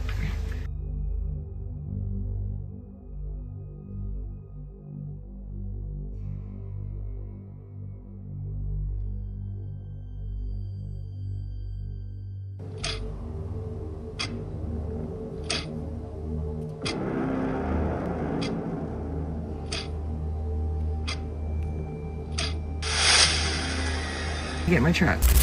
She noticed 2 bright, reflective shapes, appearing like eyes, staring out from between the trees.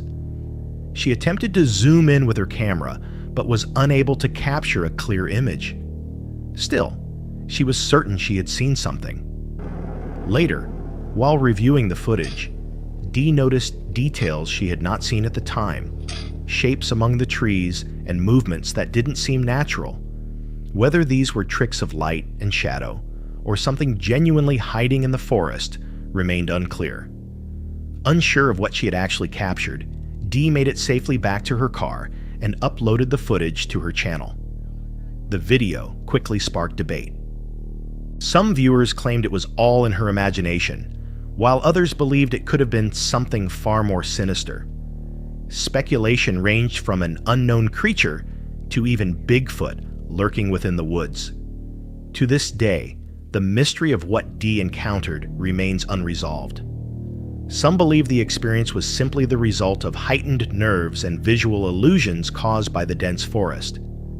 Others argue that the shifting shapes and glowing eyes suggest the presence of something beyond the ordinary, possibly a creature known to stalk remote wooded areas.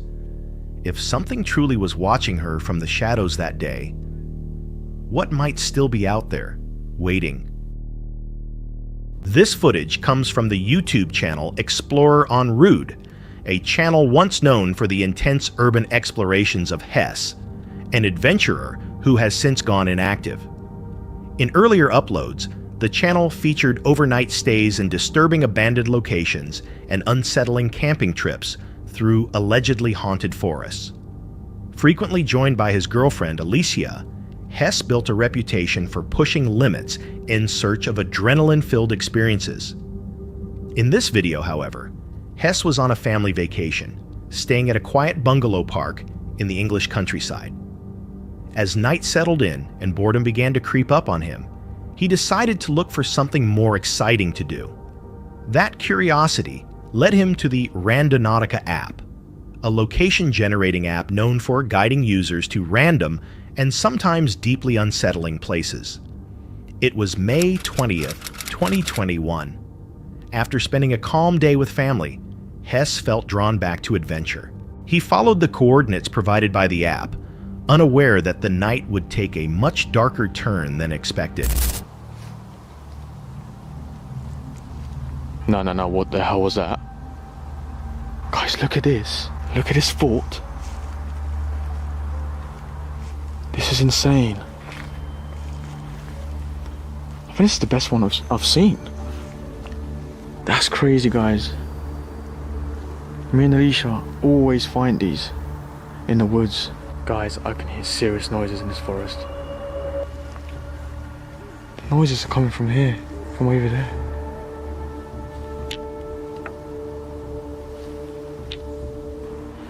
Right, guys, we're not too far away from it.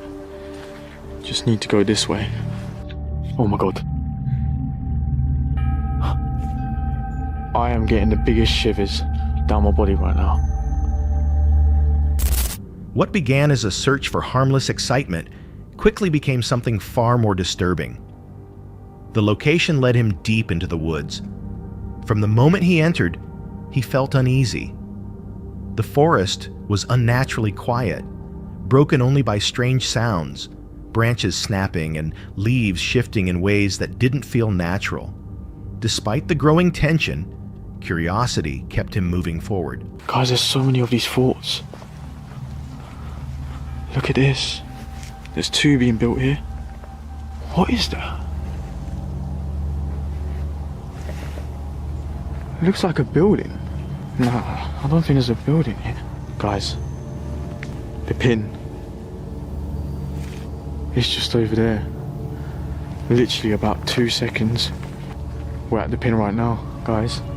It's this. This is it.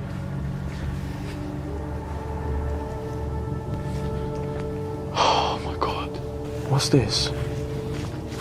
Oh my god. Oh. Guys, nah. Okay, this was not a good idea doing it alone. When he arrived at the destination, the atmosphere felt heavier. A strong sensation of being watched seemed to surround him. As he scanned the darkness, he initially saw nothing but shadows and stillness. Then, in the distance, he noticed a rope hanging from a tree. There's another path here. Oh my god, guys.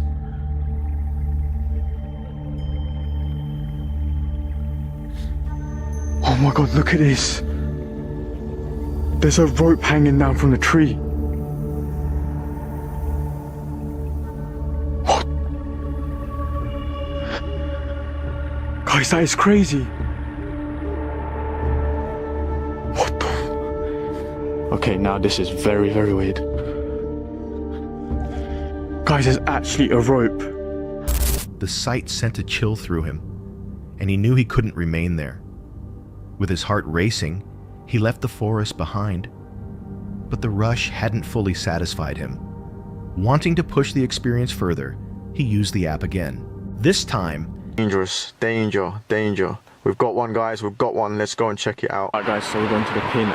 It's not too far away, so it's alright. But I did actually spot something on the map. I'll show you guys right now. So guys, the pin, as you can see, is there, which is across the railway. But this thing right here, it looks abandoned. Like, look, it's burnt down.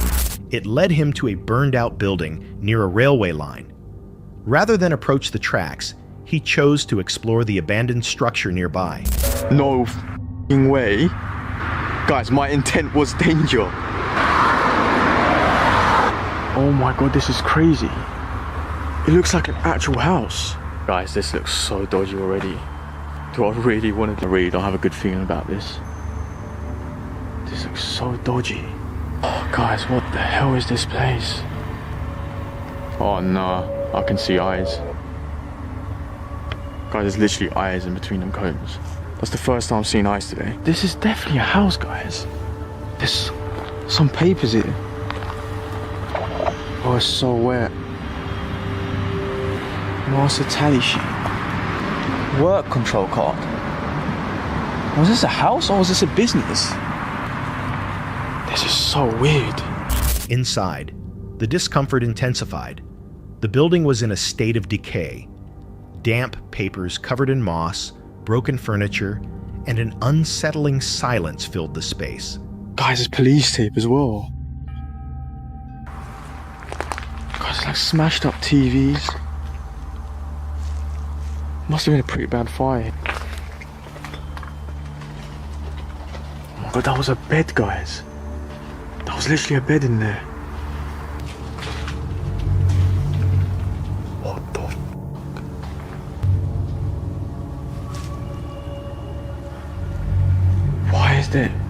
Why are there chairs here?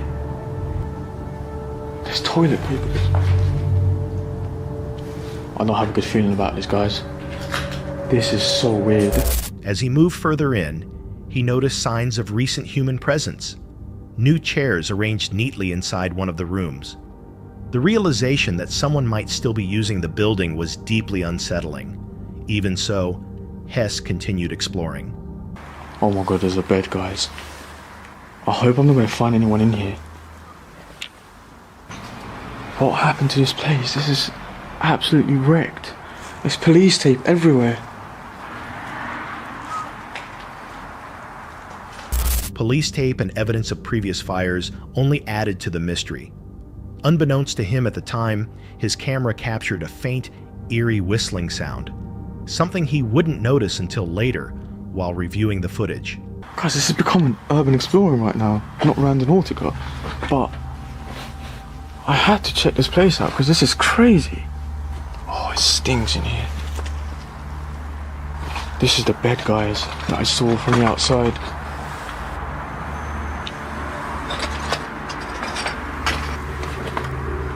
Oh my god. This place is absolutely... Yo, what the hell was that, guys? What was that?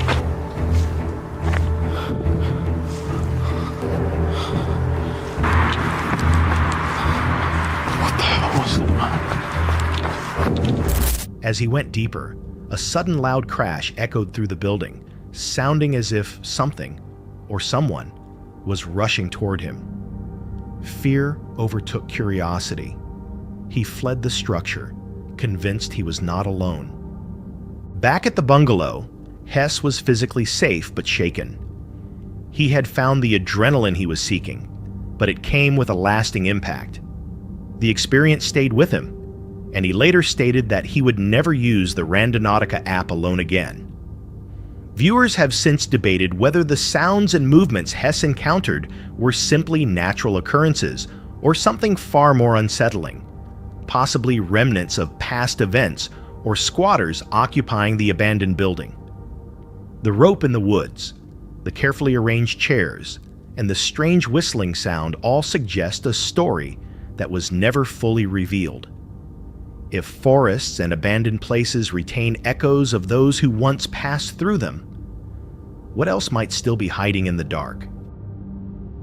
This video comes from the YouTube channel Franco TV, operated by Frank, a creator well known to viewers who enjoy suspenseful explorations of abandoned and hidden locations around the world. Over time, his channel has featured investigations inside decaying hospitals, isolated cemeteries, and deteriorating high-rise buildings, earning him a dedicated audience drawn to the tension of his urban adventures. But on the night of February 15, 2019, Frank would come to understand just how unpredictable these forgotten places can truly be. That night, Frank arrived alone at a remote and silent graveyard, camera in hand, prepared to document another solo exploration. The night was calm, filled with low ambient sounds, but the cemetery was only part of his journey. To reach his real destination, he first had to pass through the graveyard. Welcome back, guys. Thank you for watching Franco TV. Now, today we're going to be exploring an abandoned cabin, just as you saw in the thumbnail. But the little plot twist side to it is that in order to get to this abandoned cabin, we have to go through a graveyard. His target was an abandoned cabin rumored to be connected to a tragic death. Few people would willingly enter such a location alone, especially after dark. For Frank, however, these were the exact conditions that fueled his explorations. Jesus Christ. Look at this one. Oh God, I'm getting into it. I'm actually getting further into the forest. I can't even see my car. Oh my God. So those are two tombs there. And look at this huge tree. This is like something you would see in a haunted film. He began recording as he moved through the graveyard, guiding viewers past weathered headstones and twisted trees that gave the place an unsettling cinematic appearance. With each step deeper into the surrounding forest, the sense of unease continued to grow.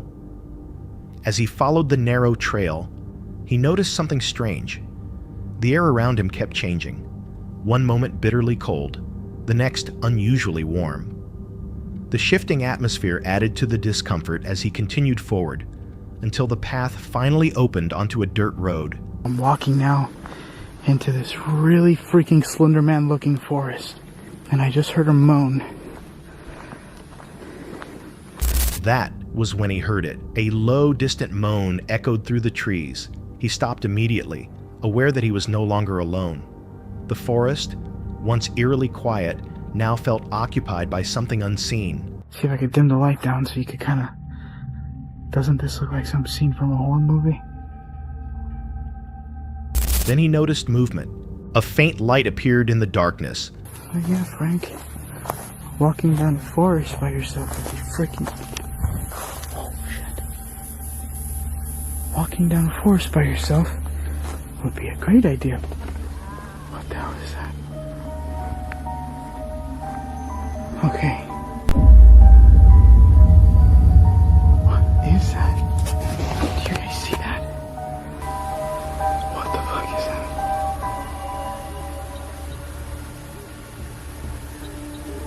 What the fuck?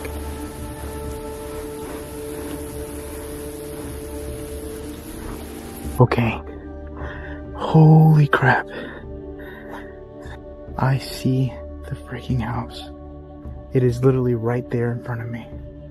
It's hidden like right in the forest. I would have never have seen this.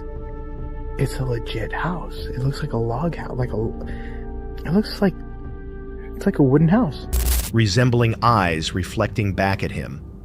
As he scanned the area, the cabin came into view. Hidden among the trees, it was nearly invisible until he was extremely close. Holy crap. Imagine if somebody was still living here, and I'm over here walking in on them. With his heart racing, Frank moved around the structure, sensing an increasingly heavy presence. Eventually, he stepped inside. It's a big one.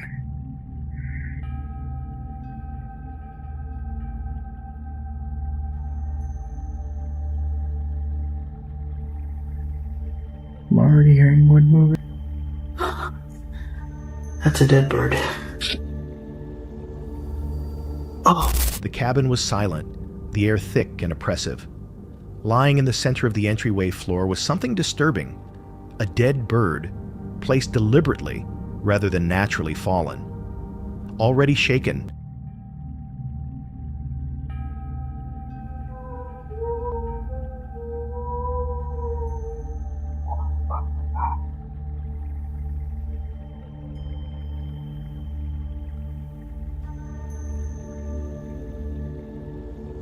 Frank became even more unsettled when he heard a soft, haunting sound resembling a woman singing somewhere inside the cabin.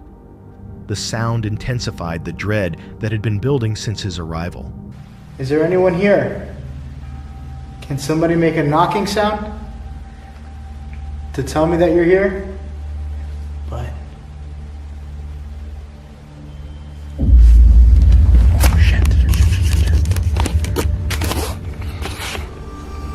flashlight outside. Oh my god. Alright. What do I do? Because I am far from my car. He's walking towards the freaking house. I can't see anything. Keep him in my sight. Shit. Look. He's literally outside the bathroom window.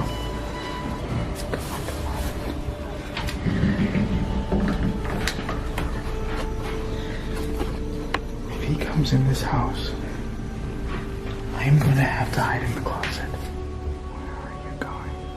Then he saw movement outside. A man appeared, slowly approaching the cabin. Frank lowered himself, remaining completely still. The man entered the cabin and paused, scanning the interior as if searching for something.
Frank couldn't tell whether this was someone who had wandered in by chance or someone who had been tracking him from the beginning.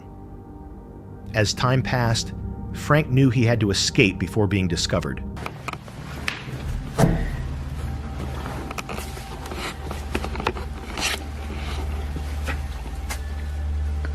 I am gonna have to get out of this house. I can't believe I'm fucking here. The only way out is that fat back door. The way I came in, or through a freaking window. I'm going out the front door. Choosing the front exit, he waited carefully, aware that every movement could give him away.